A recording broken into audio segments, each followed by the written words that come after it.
Онтрегийн талбаар руу нэвтэрч орсон тэрүүн дээр дамжсаад сайн судлаараа. Онтре бол Канадын хөрөнгийн бирж дээр нээлттэй арилжаалагдаг компани, бүх мэдээлэл нь нээлттэй ил тод байдаг.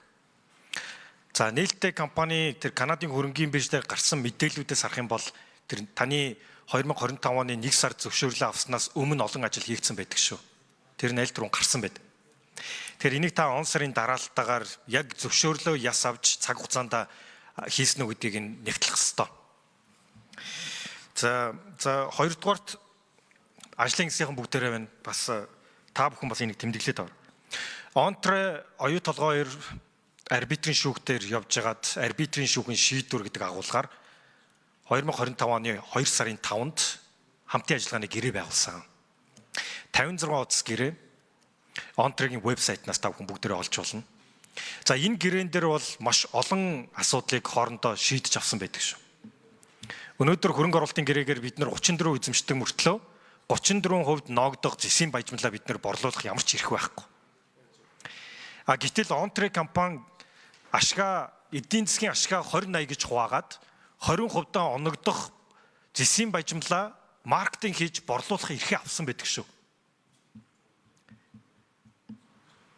Дээрээс нь Онтре бас мөнгө гаргадаг. Онтре дээр гарч байгаа бүх зардлыг оюу толгой төлдөг. Оюу толгой төлөөд буцаад Онтрегаас зээлж хэлбэрээр хүүтэй буцааж авдаг. Мөнгө урсгалаар. За энэ хүүгээ бол Канадын бодлогын хүүдээр нэмхэн 2% буюу өнөөдрийн тооцоололыг өнөөдрийн хашаар аваад үзэх юм бол 6.7% хүүтэй Онтре зээл авч байгаа. Тэрийг бас харж үзэх хэрэгтэй. Онтре 6.7%-аар зээл авч болоод байхад яагаад бид нэр энэ толгой компанид нь 11%-аар одоо хүртэл төлж байгаа.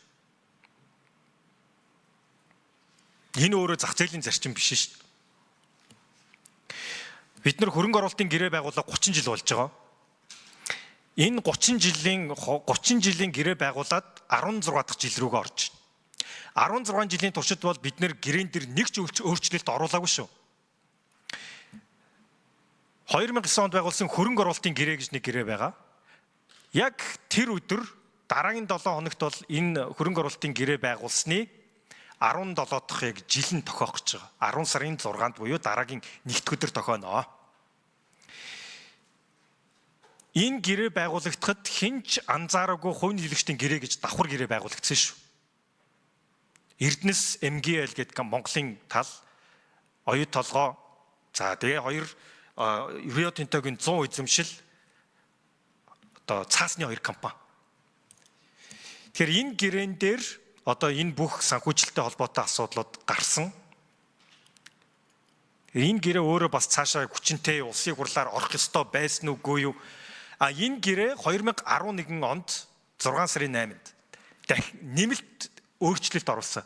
Нөгөө талаас 19 онд огт гэрээнд өөрчлөлт оруулахгүй гэчээд яагаад 11 онд нөгөө талаас гэрээнд Монголын талбарыг мэдхгүйгээр өөрчлөлт орж байгаа. Гэтэл бид нар гэрээнд өөрчлөлт оруулах болохоор ямар ч боломжгүй болоо явчихдаг тийм. Тэгэхээр ер нь бараг 16 жилийн туршид гэрээндээ өөрчлөлт оруулахгүй явсан цөөхөн улсын нэг Монгол улс байхаа л гэж бодож байгаа. Тэгэхээр энийг ажлын хэсгийн дарга дамжнамсаад бас бусад орны жишгтэй харьцуулаараа 10-20 жилээр гэрээ яваад нэг ч өөрчлөлт оруулахгүй явдаг тийм тохиолдлууд дэлхий дээр бас хэд байдгийг. Ялангуяа ийм уул уурхайн төслүүд дээр тийм.